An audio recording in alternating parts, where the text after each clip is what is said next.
Hello friends, welcome to my YouTube channel. Friends, ये GS two lecture series का 14th number lecture है।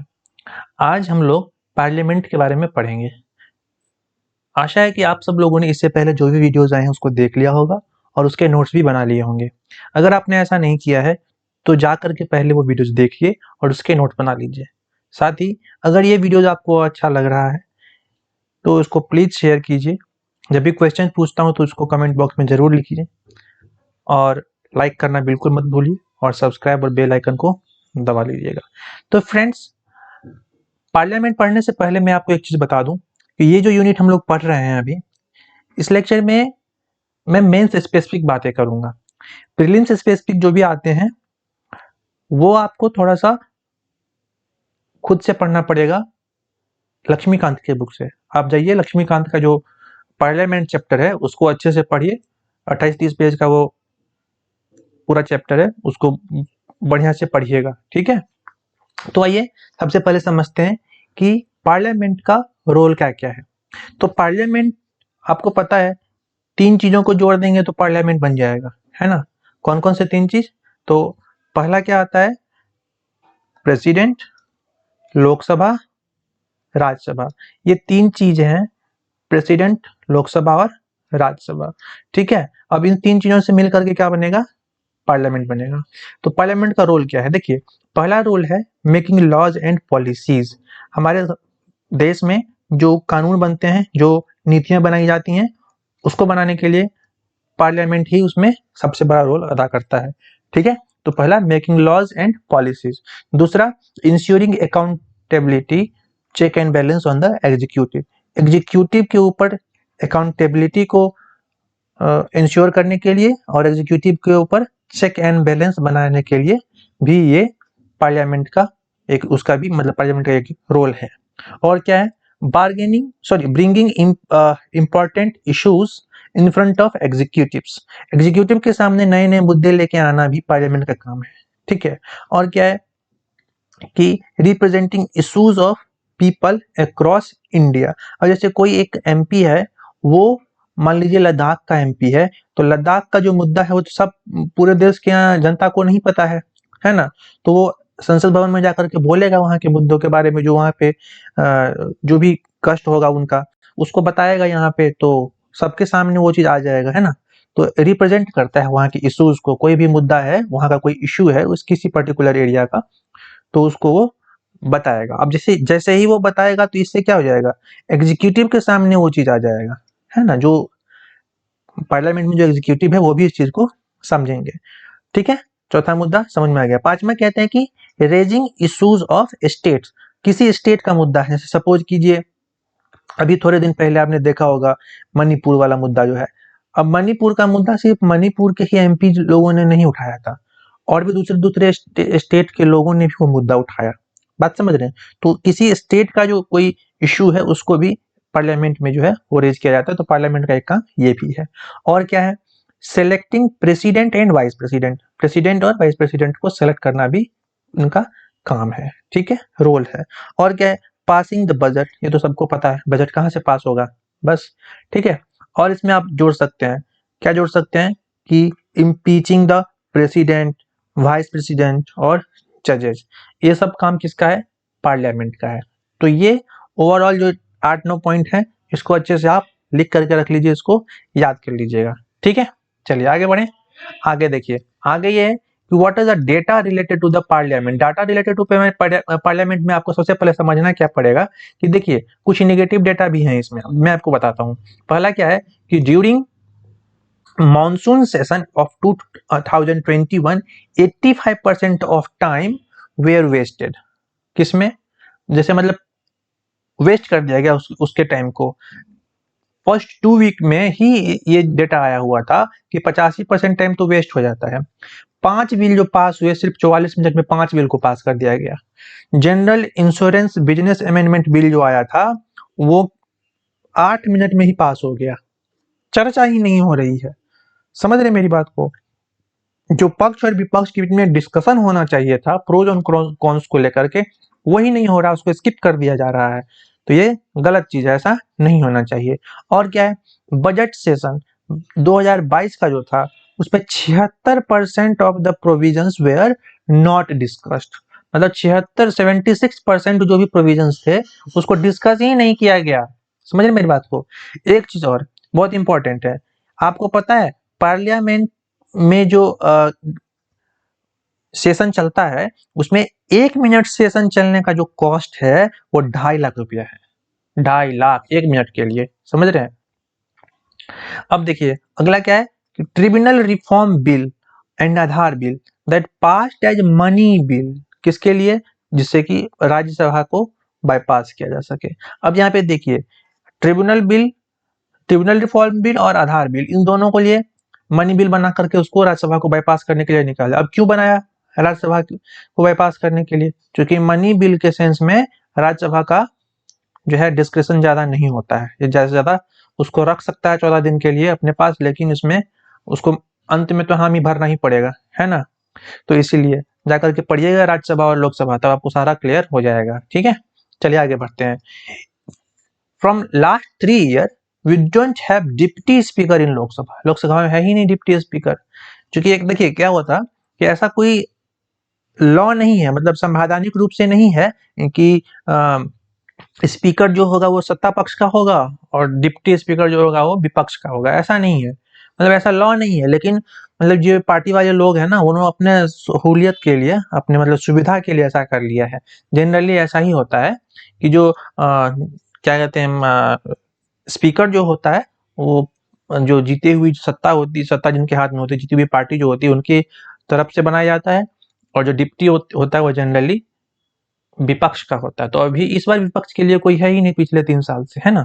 और चीज देखिए, number of bill referred to parliamentary committee, parliamentary committee यहाँ पे सारे क्रीम लोग बैठे हुए हैं, क्रीम माइंड वाले, मतलब जो ब्यूरोक्रेट्स हैं, आईएएस आईपीएस आईआरएस, ये लोग बैठे हुए हैं यहाँ पे। ठीक है, तो ये भी देखिए, तो ये ऐसे पार्लियामेंट्री कमेटी को जो बिल रेफर किया जाता है दैट इज डिक्रीज, मतलब देखिए 15th लोकसभा में 71% था, 16th लोकसभा में 27% हो गया और 17th में 11% हो गया। मतलब सिर्फ इतना ही जो मतलब बिल है वो उनके पास में भेजा जाता है पार्लियामेंट्री कमेटी के पास। तो ये सिचुएशन अच्छी नहीं है, इसको मतलब थोड़ा सा सुधारना पड़ेगा। ठीक है, चलिए आगे बढ़ते हैं। Number of women's in parliament, Lok Sabha में 15% है, राज्यसभा में 22% है, सॉरी 12% है, 22 नहीं 12%। ठीक है, अब देखिए, अब इसमें एक चीज और कि average sitting in the parliament also decreased from 120 days to 60 days, मतलब 60 दिन ही मतलब एवरेज सीटिंग है पार्लियामेंट में एमपी लोगों का। 2020 में तो ये सिर्फ 33 दिन ही था, कोविड वाले टाइम पे। ठीक है, समझ में आई बात, मतलब एबसेंट रहते हैं, आते ही नहीं है पार्लियामेंट में। ठीक है, ऐसे भी एमपी लोग हैं। और क्या है, number of bill passed has also drastically decreased, number of bill passed मतलब बहुत सारे कम बिल जो है वो बहुत मतलब कम बिल जो है आप आजकल पास किए जा रहे हैं, ऐसा भी कहते हैं। और क्या है कि number of criminal has increased, criminal क्या हो गए हैं, बढ़ गए हैं पार्लियामेंट में। अब देखिए इसका एक डेटा है हमारे पास, क्रिमिनल केसेस जो 2004 में देखे थे उसमें 24% क्रिमिनल केसेस वाले लोग थे। ठीक है, 2009 में 30% एमपी के ऊपर क्रिमिनल केसेस थे, 2014 में 34% के ऊपर हो गया 34%, और 2019 में देख लीजिए 43 पर। ये ग्राफ देखना, ये बढ़ते जा रहा है, 24 30 34 43, तो ये बढ़ रहा है। आप सोचिए कि जो संसद में है एमपी, उसमें कुछ के ऊपर तो सीरियस क्रिमिनल केसेस हैं, तो सीरियस वाले का केस देखिए, 2009 में 14% था 14, 2014 में हो गया 21 और 2019 में हो गया 29%। मतलब अभी जो है 29% जो एमपी है उनके ऊपर सीरियस क्राइम है, और कम से कम 43 के ऊपर कम से कम कोई क्रिमिनल केस तो जरूर है। समझ में आई बात। तो नेता बनने का पहला क्राइटेरिया ये हो गया है। ठीक है, चलिए आगे बढ़ते हैं। पहला क्या हो गया, number of days, number of days sitting in the state legislature. अब देखिए स्टेट के बारे में थोड़ा सा मैं बता दे रहा हूँ, पार्लियामेंट तो पढ़ ही रहे हैं, थोड़ा सा स्टेट लेजिस्लेचर का भी डेटा मैं यहाँ पे आपको दे दे रहा हूँ ताकि वो कंट्रास्ट में आपको याद रह जाएगा। तो नंबर ऑफ डेज जो है मतलब स्टेट लेजिस्लेटिव में बैठने के लिए बहुत कम हो गया। जैसे पंजाब में देखिएगा 2020 में ये 15 दिन हो गया था, 2021 में 11 दिन, मतलब समझिए ना, मतलब पूरे साल में 11 दिन 15 दिन मतलब बैठा जा रहा है विधानसभा में, है ना। Overall seating in state legislature on average 30 day है अभी भी, पूरे साल में 30 दिन है 12 महीने में। लेकिन सैलरी उनको महीना महीना चाहिए, सारे पर्क्स चाहिए, सारे सुख सुविधा चाहिए उसका पूरे महीने पूरे साल। लेकिन बैठेंगे वो जा करके ड्यूटी करेंगे 30 दिन ही। चलिए आगे बढ़ते हैं। Adjournment motion. एडजमेंट मोशन का मतलब क्या होता है, पढ़िएगा और अगर आप पढ़ लीजिएगा तो आ करके फिर से कमेंट बॉक्स में लिख दीजिएगा। मोशन कितने तरह के होते हैं ये भी लिखिए कमेंट बॉक्स में, ठीक है। To move urgent public matters. Urgent public matters को तत्काल प्रावधान में लाने के लिए जो है एडजमेंट मोशन भी यूज किया जाता है। अब देखिए यहाँ पे 17th लोकसभा जो हुआ है, यहाँ पे एडजमेंट मोशन जो है हुआ ही नहीं है अभी तक। समझ में आ रही बात। तो ये सब चीज क्या है, थोड़ा सा दिक्कत वाली बात है। चलिए आगे बढ़ते हैं। अगला जो मुद्दा है इसमें आता है कि क्या ऐसे रीजन है, what are the different reasons जो मैं ये कह सकता हूँ कि तो अभी देखिए एक मिनट पहले आप ये देख लीजिए, ये आपको समझ में आएगा डेटा सब। वीडियो पॉज करके डेटा जो है आप लिख लीजिएगा। चलिए आगे बढ़ते हैं। Reasons for the poor parliamentary function. देखिए इसमें क्या है, पहला जो है वो है क्रिमिनलाइजेशन ऑफ पॉलिटिक्स। अभी मैंने आपको बताया फर्स्ट लोकसभा जो हुआ था उसमें मोस्ट ऑफ द एमपी जो थे वो लॉयर्स थे, और अभी जो है देख लीजिए 41% क्रिमिनल्स हैं। इसीलिए मैंने क्या कहा, ये पहला क्राइटेरिया है नेता बनने का, ठीक है। बैक ऑफ द माइंड अगर आपको चल रहा हो तो बस शुरू कर दीजिए, ठीक है। खैर आगे बढ़ते हैं, ज्यादा सीरियस मत ले लीजिएगा। चलिए आगे बढ़ते हैं। Degrading values. डिग्रेडिंग वैल्यूज को मतलब डिग्रेडिंग वैल्यूज का मतलब क्या होता है कि मूल्यों का पतन हो गया है, लोगों का नैतिकता पतन हो गया है। मतलब जो सेवन सेवन सीन जो उन्होंने कहा है कि उन्होंने महात्मा गांधी ने कि उसमें से एक क्या आता है पॉलिटिक्स विद प्रिंसिपल, वो सब कहीं रह ही नहीं गया है, ठीक है। जैसे आप पहले ये देख लीजिए सेवन सीन्स महात्मा गांधी के द्वारा जो कहा गया है उसमें क्या क्या आता है।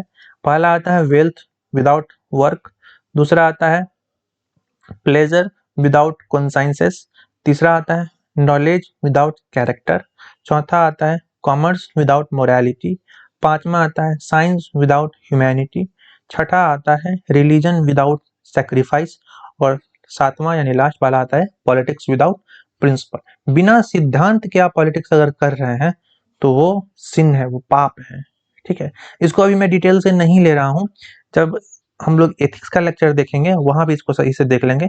अभी के लिए बस आप इसको नोट डाउन कर लीजिए और इसको याद कर लीजिए, ठीक है। ये आपको हर जगह काम आ जाएगा, ऐसे में भी एथिक्स में भी, ठीक है। और जीएस में तो आ ही रहा है, समझ में बात को। चलिए आगे। आगे जो पॉइंट है उसमें कहते हैं कि lack of training of newly elected MP. जो एमपी नए नए आ रहे हैं उन लोगों को ट्रेनिंग नहीं दिया जा रहा है। जो न्यूली इलेक्टेड है, जो नया नया पहली पहली बार एमपी बने, उन लोगों में ट्रेनिंग की कमी है, ठीक है। और क्या है, एंटी डिफेक्शन लॉ का होना। एंटी डिफेक्शन लॉ कौन से शेड्यूल में है बताइए, कौन से शेड्यूल में है, ठीक है। आप लोग कमेंट बॉक्स में लिखिए। देखिए इसमें क्या है कि एमपीओ को, जो एमपी लोग हैं उनको फॉलो करता है पार्टी लाइन को। उनको पार्टी लाइन, पार्टी जो बोलती है वही फॉलो करना होता है। पार्टी गलत भी बोल रही है तो भी अगर नहीं करेगी ना तो उनका जो सदस्यता है एमपी का वो रद्द हो जाएगा, ठीक है। They can't raise their voice against it, तो उनकी मजबूरी हो जाती है। समझ में आ रही बात। तो इसी इससे क्या होता है, पुअर जो है फंक्शन होता है पार्लियामेंट का, ठीक है। और क्या हो सकता है, वीकेंड ऑपोजिशन। ऑपोजिशन जो है वो वीक है अगर, उससे भी क्या होगा, क्रॉस क्वेश्चनिंग नहीं हो पाएगा सही से, जो है वो मतलब एक प्रेशर क्रिएट नहीं कर सकती है सत्ता के पक्ष के ऊपर, तो सत्ता जो है मनमर्जी करने लग जाएगी। तो ये दिक्कत है, ठीक है। अभी का आप देख लीजिए सिचुएशन जो है इसमें विपक्ष बहुत कमजोर है। अभी जो अपना सत्ता का पक्ष है वो बहुत ज्यादा मजबूत है, तो उस तरीके से डिसीजन भी वो लेती है, ठीक है। तो वीकेंड ओपोजिशन होने से पार्लियामेंट्री फंक्शन जो है वो थोड़ा सा डाउन हो जाता है, थोड़ा सा पुअर हो जाता है, ठीक है। चलिए आगे बढ़ते हैं। और क्या है, डिस्कशन ऑन रीजनल इश्यूज। अब देखिए जो रीजनल इश्यूज हैं उस पे भी डिस्कशन होने लग जाते हैं। जैसे आप मान लीजिए इलेक्शन का टाइम आ गया, ठीक है, तो अब स्टेट स्पेसिफिक सब्जेक्ट शुरू हो जाएगा। जैसे अभी आप देख लीजिएगा, अभी राजस्थान में एक मुद्दा उठ गया था। कोई एक नेता थे, उन्होंने क्या कह दिया कि लाल डायरी। लाल डायरी वाला क्या कॉन्सेप्ट था कि उसमें बहुत सारे ऐसे नेता लोग हैं, उनका जो है चिट्ठी उसमें है, मतलब कच्चा चिट्ठा है, वो सारे कुंडली उसमें लिखी गई, अगर खोल दिया गया तो सबके जो है गड़बड़ी जो है वो निकल जाए। अब इसको वो लोग भजा रहे हैं। कहीं पे आप देख लीजिए वेस्ट बंगाल में जो है वो क्या हो गया, वो क्या कहते हैं घोटाला वाला आ गया सामने, तो वो सब मुद्दा नेशनल टीवी पे दिखाने लग जाते हैं, नेशनल न्यूज में आ जाता है वो सब चीज। तो ये सब क्या हो जाता है, पार्लियामेंट में भी इस चीज का दिक्कत है, पार्लियामेंट्री फंक्शन में इस चीज का दिक्कत हो जाता है। ये गलत मतलब उसके कार्य क्षमता को निगेटिव रूप से प्रभावित करता है। ठीक है, पार्लियामेंट के कार्य क्षमता को निगेटिव रूप से प्रभावित करता है। चलिए आगे बढ़ते हैं।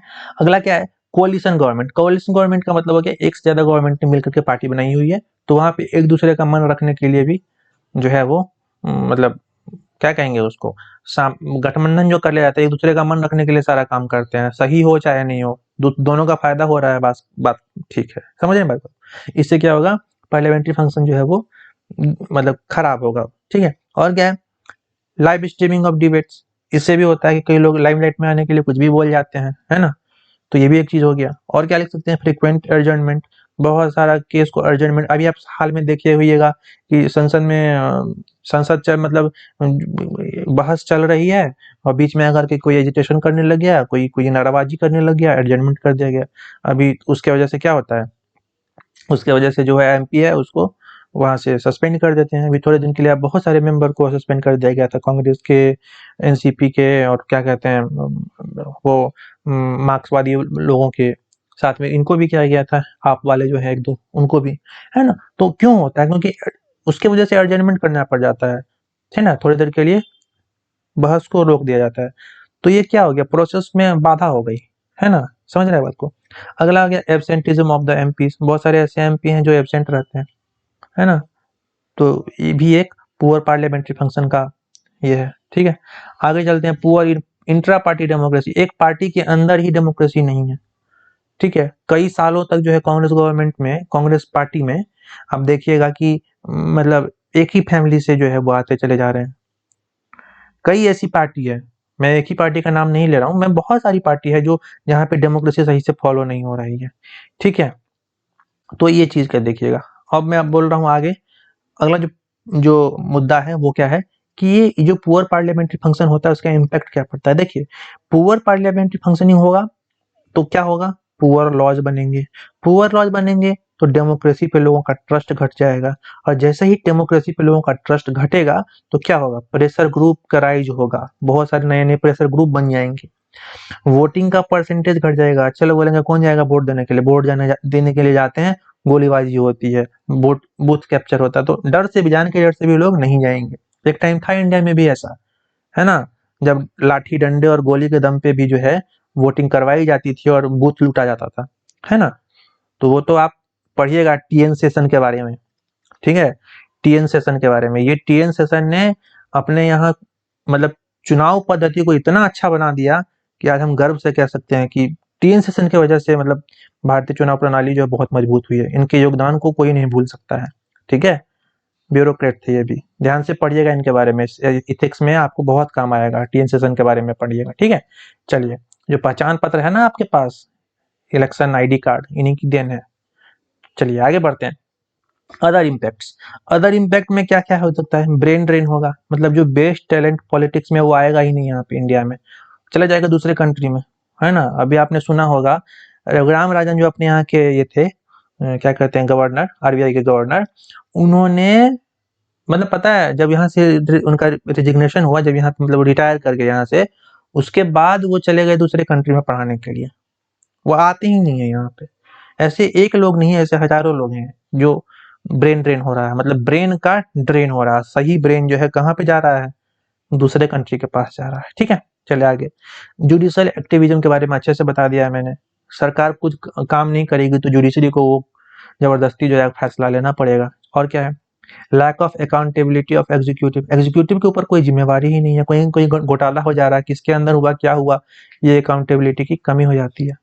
ठीक है, जवाबदारी नहीं रहेगी तो रेकलेस काम होगा, बेपरवाही ढंग से काम होगा, समझ ही रहे। और क्या है, और मुद्दा है लीड्स टू डेलीगेटेड लेजिस्लेचर। अब देखिए डेलीगेटेड लेजिस्लेचर के बारे में मैंने बताया था, जैसे एक लॉ है, ब्यूरोक्रेट सब मिल करके लॉ बना दिया और बोल दिया नेताजी को कि भैया संसद में पास करवा दीजिएगा।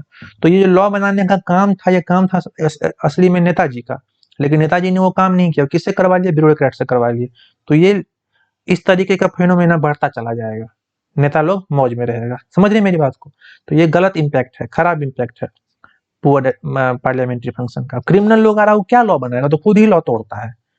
समझ रहे मेरी बात को? अब जहाँ 42-43% आप देख रहे हैं कि क्रिमिनल भरा पड़ा है, तो वहां तो अच्छा आदमी बैठेगा तो वो डांट डपट के उसको ठीक कर देगा। नहीं समझते हैं? तो इस बात को समझना जरूरी है। आगे बढ़ते हैं। Increase in the number of ordinance. Ordinance बढ़ रहा है। जब सत्ता पक्ष जब मजबूत हो जाएगा, अब कोई चीज उनको मनवाना है तो ऑर्डिनेंस बना दिया, वो चीज करवा लिया, बाद में फिर उनके पास तो नंबर है ही, तो जब संसद चलेगी तो फिर उसको पास भी करवा लेंगे। ऐसा कई सा केस है। और नहीं भी अगर पास कर पाएंगे तो ऑर्डिनेंस में एक चीज ये है कि अगर नहीं भी पास करवा पाएंगे बाद में, लेकिन उसके अंदर जो काम हुए वो नल एंड वॉइड नहीं होता है। पढ़िएगा, ठीक है? आप इसमें क्या कहते हैं, लक्ष्मीकांत के बुक में ऑर्डिनेंस के बारे में अच्छे से पढ़िएगा, एग्जाम में आ जाता है ये सब, ठीक है? और क्या है, हाँ, सब स्टैंडर्ड लॉज आ जाते हैं, बता ही दिया। अब जहाँ पे अप टू मार्क लोग नहीं बैठे हैं संसद में, तो वहां तो होएगा ही, चर्चा ही नहीं होगी, डिस्कशन ही नहीं होगी ठीक से, तो सब स्टैंडर्ड लॉ बनेगा। और क्या है, ऑल है अननेसेसरी लिटिगेशंस बढ़ेंगे। सीधी सी बात है, लिटिगेशंस अननेसेसरी जो है वो बढ़ते चले जाएंगे। अगला क्या पॉइंट आता है, ईज ऑफ डूइंग बिजनेस जो है घटेगा। अब ये कैसे घटेगा? लोगों का पॉलिटिक्स क्या कहते हैं, पॉलिटिक्स से विश्वास घटेगा, लोग सही से उसमें पार्टिसिपेट नहीं करेंगे, क्राइम बढ़ेगा, ये सब होगा। उससे क्या होगा, बाहर से लोग आएंगे नहीं इसमें पैसा लगाने के लिए भारत में। जहां गुड पॉलिटिक्स होगा वहीं पे गुड इकोनॉमिक्स होगा, ये डायरेक्टली प्रोपोर्शनल होता है, ठीक है? तो इसे याद रखिएगा कि good politics is always directly proportional to good economics. अगला पॉइंट क्या है, लोअर टैक्स कलेक्शन होगा। अब जो नेता का आदमी लोग है जो बदमाशी करते चले जा रहे हैं और टैक्स नहीं दे रहे हैं, वो लोग क्या करेंगे? वो लोग क्यों टैक्स देंगे ही नहीं टैक्स, तो टैक्स कलेक्शन कम होगा। समझ रहे मेरी बात को? ऐसा फिर मास मीडिया में फैल जाता है, और जो एक जनमानस में अगर कोई चीज फैल गया तो वो फिर बहुत खतरनाक हो जाता है, ठीक है? चलिए आगे बढ़ते हैं। अब मेजर्स क्या लेने हैं, measures, what measures need to be taken. अब देखिए, कहते हैं कि fix the number of days sitting in the parliament. Parliament में बैठने का नंबर फिक्स होना चाहिए। जैसे लोकसभा में 120 दिन और राज्यसभा में 100 दिन। ऐसा किसके द्वारा रिकमेंड किया गया? ऐसा रिकमेंड किया गया national commission review, national commission on review of working of constitution. इसको याद कर लीजिए, ये जो national commission review of working constitution, ठीक है, इनके द्वारा ये रिकमेंडेशन दिया गया, ठीक है, कि 100 दिन लोकसभा में और 100 दिन राज्यसभा में और 120 दिन लोकसभा में कम से कम सीटिंग होनी चाहिए। और क्या हो गया दूसरा, need to have code of conduct and code of ethics. देखिए, कोड ऑफ कंडक्ट भी होना चाहिए, ठीक है, और कोड ऑफ इथिक्स भी होना चाहिए, ठीक है।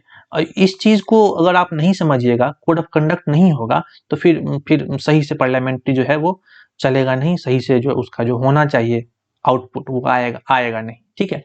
Also need to have ethics commissioner to implement it. Ethics commissioner का भी जो है वो बहाली होना चाहिए, जो कोड ऑफ कंडक्ट और कोड ऑफ एथिक्स इस चीज को सही से इंप्लीमेंट कर सके, ठीक है। तीसरा, स्टैंडर्डाइजेशन ऑफ रूल्स। रूल को स्टैंडर्डाइज कीजिए, ठीक है। Clear separation of power decide कीजिए, और जो इंट्रा पार्टी डेमोक्रेसी है उसमें थोड़ा सा रिफॉर्म लेके आइए। कोई भी पार्टी में जो है ना वो मतलब क्या, फेवरेटिज्म और भाई भतीजावाद नहीं चलना चाहिए। समझ, नेपोटिज्म वाला कॉन्सेप्ट हटाइए, सेपरेशन ऑफ पावर को पूरा क्लियर कीजिए। तो रूल्स को थोड़ा सा स्टैंडर्ड करना पड़ेगा। उसके बाद में 33% सीट रिजर्व टू वुमन। अब अभी हाल फिलहाल में भी रिजर्वेशन दिया गया है वुमन को, है कि नहीं? ये तो ये वाला हो चुका है, तो ये गवर्नमेंट ने ले लिया है, ठीक है। कितना परसेंट आरक्षण दिया है, हाँ, समझ में आ गया आप लोगों को? देखिए आगे बढ़ते हैं। Neglecting the ticket to criminals. अब यहाँ पे देखिए, टिकट टू क्रिमिनल्स, अब यही चीज तो हो रहा है, क्रिमिनल को टिकट दे रहे हैं। पहले क्या होता था पता है? पहले जो पैसा वाला लोग होता था, बाहुबली को पालते थे। क्यों? बूथ लुटवाने के लिए, अपने वो गुर्गों से बूथ लुटवा देता था, तो पैसा के बल पे एक आदमी एमपी बन गया। धीरे धीरे इस क्रिमिनल लोग को दिमाग आ गया कि उसको तो हम ही जिताते हैं, हम ही एमपी बन जाते हैं, तो ये चीज प्रथा शुरू हो गई। तो वो क्रिमिनल लोग फिर संसद में घुस गए। समझ गए मेरी बात को? चलिए, और इसके अलावा और क्या, जो क्रिमिनल लोग बैठे हुए हैं उनका जो है केस का फास्टर केस रिजॉल्व होना चाहिए, और क्रिमिनल को जो है ना सो मतलब एक तरीके से मतलब संसद में आने मत दीजिए, ये कर दीजिए, दीवार कर दीजिए उसको, ठीक है। छठा छठा क्या है, parliamentarian should come under the RTI. RTI मतलब राइट टू इन्फॉर्मेशन के अंदर पार्लियामेंटेरियन को नहीं लिया जाता है, ठीक है। तो इस चीज पे भी ध्यान दिया जाना चाहिए और इनको भी जो है आरटीआई के अंदर लिया जाना चाहिए। अगला क्या मुद्दा है, अगला मुद्दा है कि इंडिपेंडेंट स्पीकर जो है, जैसे ब्रिटिश में होता है, ब्रिटिश पार्लियामेंट में इंडिपेंडेंट स्पीकर होता है। स्पीकर जो है जैसे ही मतलब किसी पार्टी का मेंबर अगर स्पीकर बना तो वो अपना जो है पार्टी से रिश्ता तोड़ देता है, वो इंडिपेंडेंट हो गया। अब वो जो भी पक्ष मतलब रिजल्ट देगा, जो भी जजमेंट सुनाएगा, वो इंडिपेंडेंट होके देगा, वो किसी पार्टी का नहीं है। अपने यहाँ ऐसा नहीं होता है, अपने यहाँ छोड़ भी सकते हैं, वॉलंटरी है, लेकिन उसका सदस्यता नहीं जाएगा। लेकिन अगर आपको पता है अगर कोई एमपी छोड़ देगा किसी पार्टी को तो फिर उसका सदस्यता चल जाता है। तो इस तरीके से आप पढ़िएगा अच्छे से, आपको और क्लियर हो जाएगा। यही सब बारीकी पढ़ना है। एग्जाम हॉल में क्या होता है, ऑप्शन जो लिखा रहता है ना वो इसी सब से रिलेटेड रहता है, उसी में आपको क्लियर, अगर क्रिस्टल क्लियर आपका कॉन्सेप्ट है तो आप उसका जवाब दे देंगे, ज्यादा टफ फिर नहीं आपको लगेगा, ठीक है।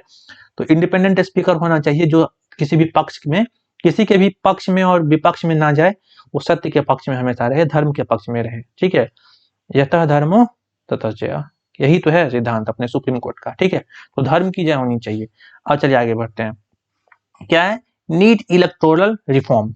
इलेक्टोरल रिफॉर्म का मतलब क्या हो गया कि जो भी चुनाव की प्रक्रिया है उसमें रिफॉर्म आना जरूरी है। बहुत मैंने टीएन सेशन के बारे में चर्चा की थी, उन्होंने बहुत अच्छा इलेक्टोरल रिफॉर्म लेके आए थे वो, और अभी और करने के लिए थोड़ा सा डिजिटाइजेशन वगैरह भी इसमें करना है, ठीक है। ट्रांसपेरेंसी और जो फंडिंग में जो होता है, जो आपने सुना होगा कि क्या कहते हैं एसबीआई में जो होता है, क्या देते हैं उसको, बॉन्ड बना करके, है ना, वो सब चीजें, तो थोड़ा सा ट्रांसपेरेंसी भी इसमें आना चाहिए, ठीक है। अभी need to bring expert to guide MPs and MLA for discussion. ऐसे एक्सपर्ट होने चाहिए, ऐसे एक्सपर्ट्स को लाए जाने चाहिए जो एमपी और एमएलए को थोड़ा गाइड कर सके डिस्कशन के लिए, किस तरीके से डिस्कशन करना है, मतलब ट्रेनिंग की जरूरत है। और क्या है कि every bill should be send to parliamentary committee. Parliamentary committee चूंकि वो स्पेशलाइज्ड कमेटी है, वहां भेजा जाना चाहिए। अब 11% केस को भेज रहे हैं, 11% केस को भेज रहे हैं मतलब क्या समझ रहे हैं आप, 89% केस नहीं भेज रहे हैं, देश के लिए खराब चीज है ये, ठीक है। तो ऐसा मत कीजिए, every bill should be send to the parliament committee, parliamentary committee. चलिए आगे बढ़ते हैं। और क्या है, every bill should be present to pre litigation discussion. Pre litigation discussion का मतलब क्या होता है, sorry pre legislation discussion. Pre legislative discussion में क्या होता है कि पब्लिक ओपिनियन लिया जाता है कि ये जो बिल है ये सही है कि नहीं। आप जो समझदार लोग हैं, जैसे आप लोग हैं, आप लोग क्या है यूपीएससी की तैयारी कर रहे हैं, आप लोग समझदार हैं, तो आप मतलब बहुत भीड़ से ऊपर उठ करके आप यहाँ पे आए हुए हैं। बहुत लोग तो सोचते भी नहीं है, बहुत लोग सोचते हैं करते नहीं है, बहुत लोग सोचते हैं करते हैं छोड़ देते हैं, आप पकड़े हुए हैं, आप कर रहे हैं, तो आप बहुत आगे हैं उन लोगों से। अपने आप को थोड़ा सा मतलब प्रिविलेज्ड मानिए कि आप इस तैयारी में आए हैं, और अच्छे से तैयारी कीजिएगा ना तो और कुछ बने ना बने एक अच्छा इंसान जरूर बन जाइएगा, ठीक है। यूपीएससी इतना जरूर दे देती है। चलिए आगे बढ़ते हैं। Every bill should be present to pre legislative discussion. Discussion का मतलब ये होता है कि लोगों में वो बिल लो, जो प्रबुद्ध लोग हैं वो इसको पढ़े और उस आपस में डिस्कशन करें, और डिस्कशन करने के बाद उसका प्रॉपर फीडबैक भी सरकार लेनी चाहिए। सरकार के पास ऐसा आज भी है, मतलब आप दे सकते हैं, कई ऐसे बिल होते हैं जिसको वेबसाइट पे डाला जाता है, आप जाकर के उसमें डिस्कशन में पार्टिसिपेट कर सकते हैं, आप अपना सजेशन उसमें दे सकते हैं। चलिए अगला है शैडो कैबिनेट। देखिए शैडो कैबिनेट का जो कॉन्सेप्ट है, इसमें क्या होता है, ये जनरली यूके में होता है। इसमें क्या होता है कि शैडो कैबिनेट में आप यूके या यूएसए कंफर्म कर लीजिएगा, ठीक है। लक्ष्मीकांत की बुक में है ये चीज शैडो कैबिनेट के बारे में। देखिए शैडो कैबिनेट में क्या होता है कि एक व्यक्ति है, वो वो मान लीजिए जैसे एमपी है और उसको एग्जीक्यूटिव बना दिया गया, कोई मिनिस्टर बना दिया गया, जो तो जो मिनिस्टर बना है अपने यहाँ पे वो क्या होगा, वो जीती हुई पार्टी का एमपी होगा, है ना, जो जीत पार्टी सत्ता में है उसका एमपी होगा। तो उसके साथ साथ उसके परछाई के रूप में एक हारे हुए पार्टी से भी व्यक्ति वही काम करता है, मतलब काम अ, उसके पीछे पीछे लगा रहेगा। मतलब अगर मान लीजिए रेलवे वाला कोई मिनिस्टर है ना, तो एक व्यक्ति जो हारा हुआ पार्टी का है वो भी रेलवे मिनिस्टर की तरह काम करेगा। उसके मतलब उसके काम का कोई ऐसा वैल्यू नहीं होगा, वो सीखता है, एक्चुअली वो असिस्टेंट का काम करता है, ताकि कल को जब उसकी सरकार बनेगी तो वो अच्छे से उसको मतलब परफॉर्म कर सके। बात समझ गए? एक व्यक्ति जो पार्टी का है, किस पार्टी का? सत्ता की पार्टी का है, वो मेंबर है किस चीज का? एग्जीक्यूटिव का। वो किसी मतलब किसी डिपार्टमेंट का मिनिस्टर है, उसके पास सारे पावर्स हैं। तो वो जैसे जैसे काम करेगा उसको उसके साथ साथ एक व्यक्ति बैठा रहेगा जो दूसरी पार्टी का होगा, हारी हुई पार्टी का होगा, और वो मिनिस्टर नहीं होगा, वो मिनिस्टर को देख देख कर सीखता रहता है। तो मतलब उसके साथ साथ चलता है, इसलिए उसको शैडो बोलते हैं। समझ गए होंगे? तो ये होता है शैडो कैबिनेट। ठीक है, ऐसा ही हर एक मिनिस्टर के पीछे लगा दिया जाता है। हाँ, जासूस जासूस नहीं होते हैं ये, एक्चुअली ये सिखाया जाता है कि आगे जो है सत्ता चलेगी, दूसरे पार्टी अगर आएंगे तो उसको स्मूथली चल सके। ये शैडो कैबिनेट का एक क्या कहते हैं कॉन्सेप्ट है, जिसको अपने यहाँ लाने की जरूरत है। अपने यहाँ नहीं होता है ये, ठीक है, इसकी लाने की जरूरत है। चलिए अब आगे बढ़ते हैं। और है साइमल्टेनियस इलेक्शन। साइमल्टेनियस इलेक्शन के बारे में बहुत सारा चर्चा होती है इस पे, ये टॉपिक बहुत अच्छा है। अब आप इसका क्या प्रोज है, क्या कॉन्स है, उसके बारे में भी मैं बताऊंगा आने वाले लेक्चर्स में।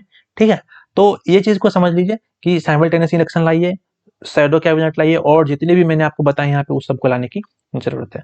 तो देखिए, मेंस पर्सपेक्टिव से इतना समझ लेना आपके लिए काफी है। खास करके जो मैंने डेटा बताया है उसको अच्छे से समझ लेना चाहिए, क्योंकि डेटा अगर आप लिखिएगा ना तो आपके आंसर में वजन आएगा। ठीक है, सिर्फ डेटा ही नहीं भरना है मैटर भी, लेकिन डेटा अगर रखता है तो थोड़ा सा वजन आता है। ठीक है, ओवर डेटा नहीं होना चाहिए, ये भी याद रखिएगा। ठीक है, चलिए कंक्लूजन में क्या आता है। देखिए कंक्लूजन आप कुछ भी लिख सकते हैं, जैसा मैंने पिछले लेक्चरों में बताया हुआ, उसको देख करके आप सीख सकते हैं, समझ सकते हैं। यहाँ मैंने बस कुछ समझ में अगर आपको ना आए तो आप ये लिख सकते हैं कि we need to functional democracy rather than paper democracy for effective functioning of the parliament. बस इतना आप लिख सकते हैं। कुछ समझ में ना आए, बहुत जल्दी हो, हैस्ट में हो, जल्दी जल्दी में पेपर छूट रहा है, तो इतना लिख करके भी आप निकल सकते हैं। तो आज के लेक्चर में इतना ही। Please like, share, subscribe, comment and सब ये कहते हैं जितना भी जो कुछ होता है सब कर दीजिए। आप लोगों से एक ही चीज है, मतलब विनती करता हूँ कि आप लोग अगर फैमिली को इस यूट्यूब के फैमिली को बढ़ाइएगा तो ही बढ़ेगा, मेरे अकेले बस की बात है नहीं। ठीक है, चलिए मेरा काम है बस पढ़ा देना, मैं अच्छे से पढ़ा दे रहा हूँ। इसमें कहीं भी कोई दिक्कत आती है आप कमेंट बॉक्स में लिखिए कि कुछ अगर दिक्कत है, कुछ मैंने गलत बोल दिया है तो उसको भी करेक्ट कर दीजिए, मैं भी इंसान हूँ। ठीक है, तो वो सब कमेंट बॉक्स में करेंगे।